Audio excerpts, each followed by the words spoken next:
રાજ્યમંત્રી મુકેશભાઈ પટેલે નવસારીમાં 100 દિવસની સઘન ટીબી નિર્મૂલન ઝુંબેશનો જિલ્લાવ્યાપી શુભારંભ કરાવ્યો। આ ઝુંબેશ ભારતને ટીબી મુક્ત બનાવવા માટેના સામૂહિક સંકલ્પ અને પ્રતિબદ્ધતાને નવી ઉર્જા આપશે એવું રાજ્યમંત્રી મુકેશભાઈ પટેલે જણાવ્યું હતું। પ્રધાનમંત્રી ટીબી મુક્ત ભારત અભિયાન 2025 અંતર્ગત આજથી રાષ્ટ્રવ્યાપી 100 દિવસની સઘન ટીબી નિર્મૂલન ઝુંબેશનો શુભારંભ થયો છે। ત્યારે વન અને પર્યાવરણ રાજ્યમંત્રી મુકેશભાઈ પટેલે નવસારીમાં અનાવિલ સમાજની વાડી ખાતે આયોજિત કાર્યક્રમમાં ઉપસ્થિત રહીને જિલ્લાવ્યાપી શુભારંભ કરાવ્યો હતો।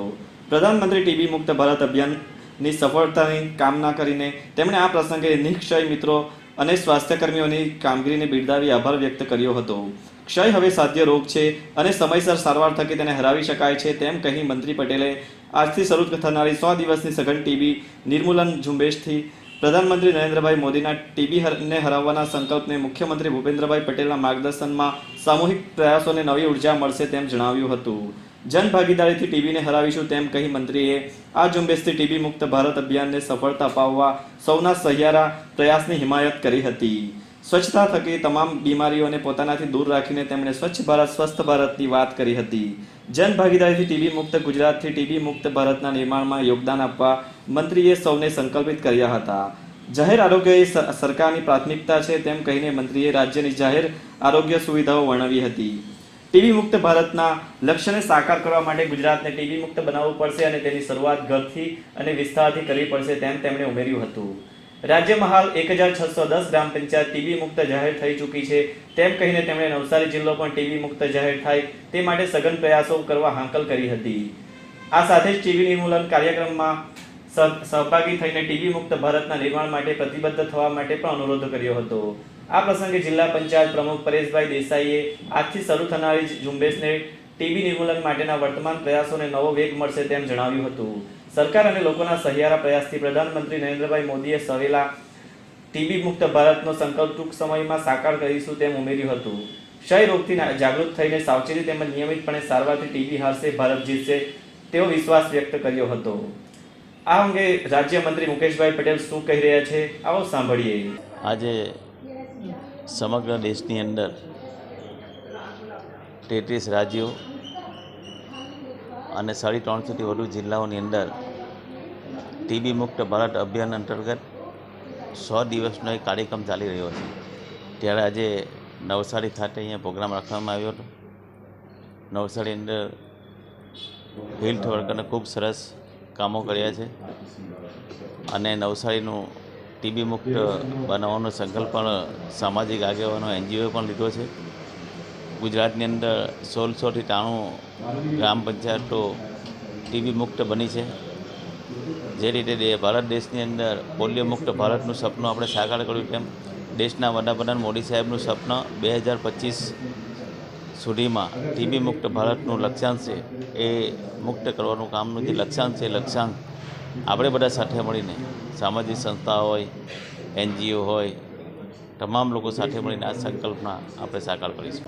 આ સુંદર સૃષ્ટિને નિહાળવા માટે હજારો લોકો પાસે દ્રષ્ટિ નથી અને એ ત્યારે જ શક્ય બને જ્યારે કોઈ ચક્ષુદાન કરે। તો તમારા સ્વજનો સાથે મળી એક સુનિશ્ચય લઈએ, ચક્ષુદાનને પરિવારની પરંપરા બનાવીએ। Visit Sant Punit Chakshu Bank, Rotary Eye Institute Navsari, call 7069006329। રાજ્યમંત્રી મુકેશભાઈ પટેલે કાર્યક્રમ દરમિયાન નિઃક્ષય મિત્રો ટીબી વિજેતા અને સ્વાસ્થ્ય કર્મીઓ સાથે આત્મીયતાથી સંવાદ કર્યો હતો તેમજ આરોગ્ય શાખા દ્વારા ઝુંબેશ અંતર્ગત થનારા કાર્યો અને પ્રવૃત્તિઓની ઝીણવટપૂર્વક માહિતી મેળવીને જરૂરી સૂચન કરી માર્ગદર્શન આપ્યું હતું। આ અંગે લાભાર્થી આયશાબેન શું કહી રહ્યા છે આવો સાંભળીએ। મારું નામ આયશા અબરાર અંસારી છે। હું ટીઘરા નવી વસાહતથી આવું છું। મને 3 વર્ષ પહેલાં પેટના આંતરડાની ટીબી હતી, જેની મને જાણ થતાં અમારા વિસ્તારના અર્બન હેલ્થ સેન્ટરના સિસ્ટર સરોજબેન તથા અમારા આશા વર્કર લક્ષ્મીબેન અને ભાવેશભાઈ અર્બન હેલ્થ સેન્ટરના અમારા સાથી છે ભાવેશભાઈ, તેમણે મને ખૂબ જ સારી રીતે ધ્યાન આપ્યું છે। સમયસર દવા પીવડાવતા હતા અને કોઈ મનમાં કોઈ ટેન્શન નહીં આવે તે માટે મને સારી સમજણ આપી છે ને 6 મહિના સુધી મને સરકાર તરફથી અનાજની કીટની વિતરણ તથા દર મહિને 500 રૂપિયાની સરકાર તરફથી મને મળતા હતા। સિવિલ હોસ્પિટલમાં મારી ટ્રીટમેન્ટ ચાલી હતી। 6 મહિનાનો કોર્સ પૂરો થઈને હમણાં હું તંદુરસ્ત છું, સારી છું, બીજાને સમજાવું છું કે આ બીમારીનો 100% પૂર્ણ પ્રમાણે સમાપ્ત થાય છે। 100% એનો ઈલાજ છે। એના માટે જરા પણ ગભરાવો નહીં, દવાઓ પીઓ, સહી પોષણ લો। એના માટે હું સરકારશ્રીને આભારી છું અને બધાનો આભારી છું કે મને સારી રીતે એ લોકોએ ટ્રીટ કરી છે. Thank you so much. આજે હું ટીબી ચેમ્પિયન તરીકે કામ કરું છું. ટીબી ચેમ્પિયનની વિજેતા બની છું અને બધા સમાજને સમજાવું છું. સમાજમાં જે કોઈ લાગતું હોય ટીબી પેશન્ટ જાણે શરદી ખાંસી જે કોઈ લાગતું હોય મને લક્ષણો દેખાતું હોય તે લોકોને સમજાવું છું, દવા લેવાનું કહું છું અને હું ખૂબ જ સરકારશ્રીની આભારી છું. આ કાર્યક્રમમાં ટીબી નિર્મૂલન માટે કામ કરતી વ્યક્તિઓ, સામાજિક અને સેવાભાવી સંસ્થાઓ તેમજ ઉમદા કામગીરી કરનાર નિક્ષય મિત્રો, મહાનુભાવોના હસ્તે પ્રશસ્તિપત્ર આપીને સન્માન કરવામાં આવ્યું હતું. તેમજ કાર્યક્રમમાં ઉપસ્થિત ટીબીના દર્દીઓને નિક્ષય પોષણ કીટ આપવામાં આવી હતી. કાર્યક્રમના અંતે મંત્રી મુકેશભાઈ પટેલ સહિતના મહાનુભાવોએ નિક્ષય વાહનને લીલી ઝંડી બતાવી પ્રસ્થાન કરાવ્યું હતું. હરિયાણાના પંચકુલા ખાતેથી આયોજિત રાષ્ટ્રકક્ષાના કાર્યક્રમનું જીવન પ્રસારણ ઉપસ્થિત સૌએ નિહાળ્યું હતું. મહત્વનું છે કે આ ઝુંબેશે દરમિયાન ટીબીના નવા કેસ ઝડપથી શોધવા, ત્વરિત અને સઘન સારવાર કરીને ટીબીથી થતા મૃત્યુદરનો નોંધપાત્ર ઘટાડો લાવી સમગ્ર દેશમાં જાહેર આરોગ્યમાં સુધારો લાવવો તેમજ જનભાગીદારી દ્વારા પોષણયુક્ત આહારની કિટ્સ પૂરી પાડવા જેવી વિવિધ કામગીરી કરવામાં આવશે. આ સઘન ઝુંબેશમાં અપેક્ષિત પરિણામો પ્રાપ્ત કરવા માટે આરોગ્ય વિભાગ સાથે અન્ય વિભાગોની સક્રિય ભાગીદારી પણ મેળવવામાં આવશે.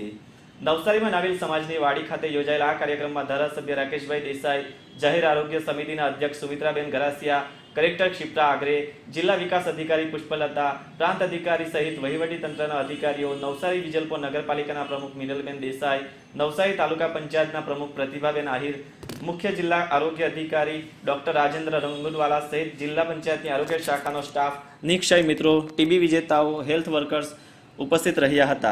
फालूदा मिक्स की इतनी सारी वैरायटीज रिफ्रेश के पास है. अगर आपको भी चाहिए रिफ्रेश के फालूदा मिक्स की इतनी सारी वैरायटीज तो फिर सर्च करो, क्लिक करो, लाइफ को रिफ्रेश करो.